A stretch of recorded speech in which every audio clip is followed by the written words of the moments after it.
It is now time for the long-awaited spar.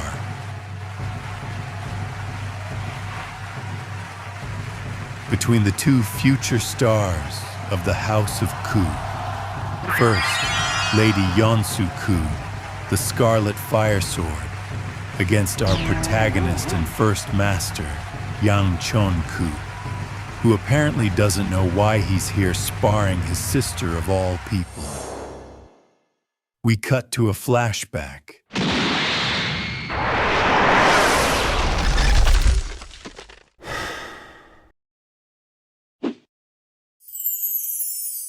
Yang Cheon asks his master why he attacked instead of dodging, to which his master responded that the opponent agreed to a match, and he held back well enough. Yang Cheon warns him of retaliation from the opponent's family house, with the elder giving a light-hearted response. The opponent who was sent flying was previously harassing others. The spar was just pretext to teach him a lesson. At least, that's what the sister assumed.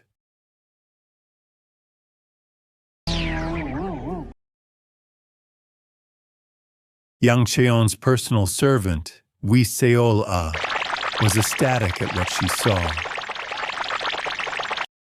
Just how did someone like her save the world in the future? The protagonist wonders. The master offers the servant and Yang Cheon a gift. The former received sweets, and the latter was instructed to partake in a spar once the 9-dragon competition ends. We cut back to the present. Yeonsu asks if he'll fight with a sword. Yang Cheon wonders if he even used a sword at this age. After all, the art of the 9-flame blaze wheel can be applied to different weapons, including the sword and fists, as they are the most effective.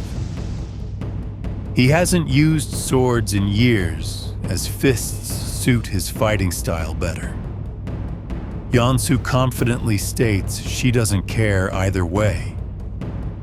The only thing she cares about is that this opportunity was given to her. The opportunity to beat up her little brother without any repercussions, and in front of so many people. We briefly cut back to the past. Yang Cheon asks why he must fight his sister. The festival being held would be boring if they didn't fight, is what the master said.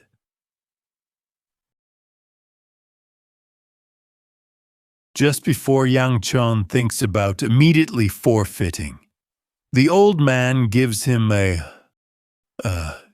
quirky reminder of what he did to the other guy if he forfeits. Yang Cheon wonders if the elder wants to see him get beat up in front of a crowd so badly.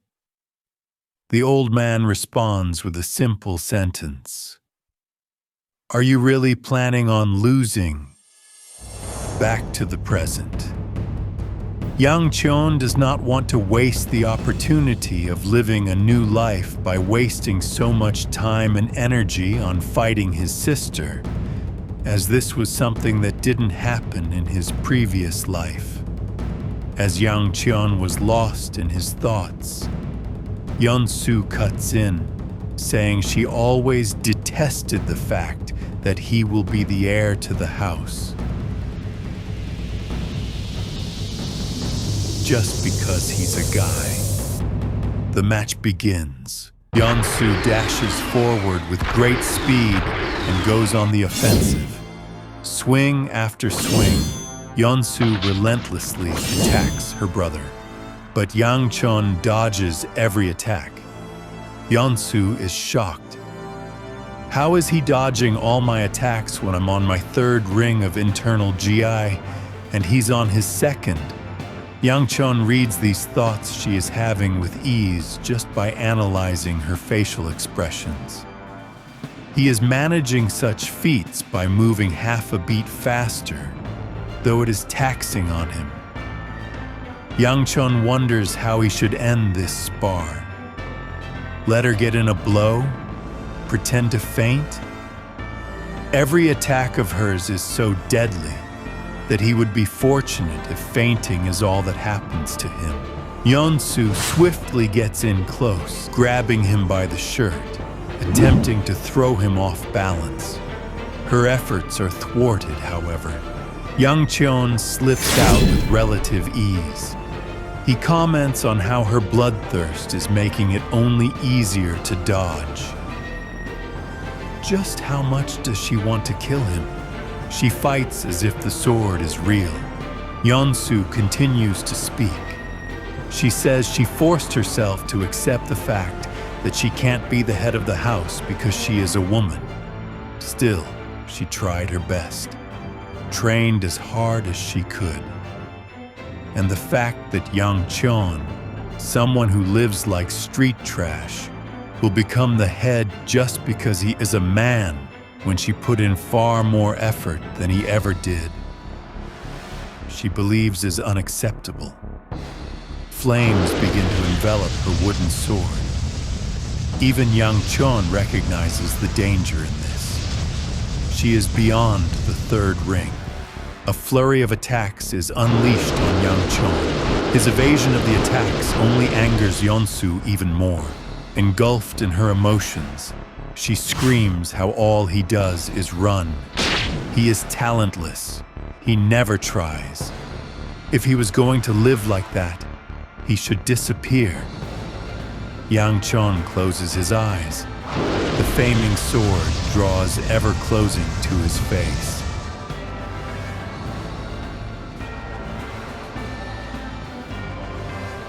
Disappear like your mother did.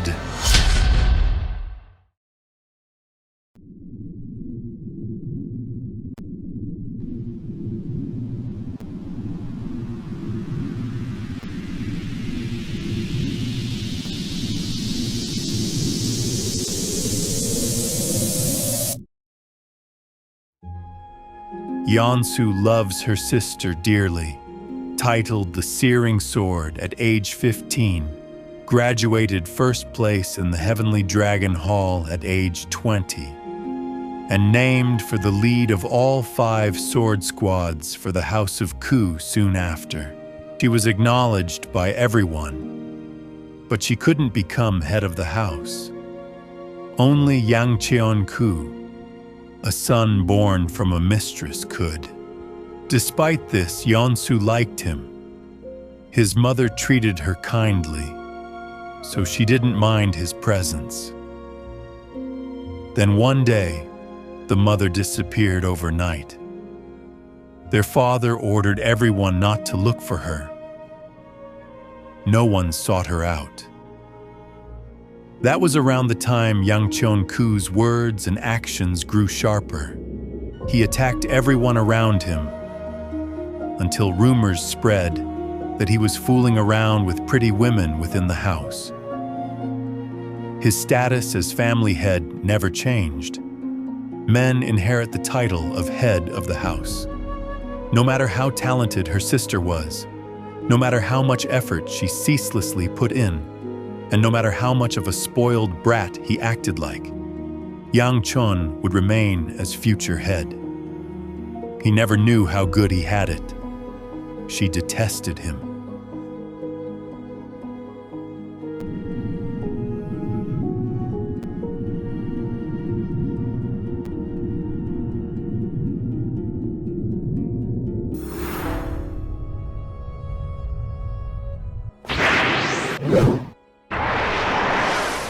A member of the House of Peng comments on how strong Yeon-soo is, even though they are the same age. She, along with others in the stands, can't quite hear what the sibling pair are talking about in the ring. This was done intentionally. The second elder, the old man/master from the flashback, surrounded the arena with his internal GI. Soon, others begin to praise Yeon-soo's talent and skills. But only the man who was sent flying in that flashback acknowledges Yang Cheon's skills. He states that the Ku family has more than the searing sword. A loud sound rings throughout the arena. We cut back to the fight just moments before to see what transpired. Yeonsu channels all her strength into one swing, hoping to clinch victory. Yang Cheon mutters underneath his breath, "I get your position, so I don't care if you hate me. Because that's how I lived. What you said was shitty, but I'll let it pass. So you have to let my action go."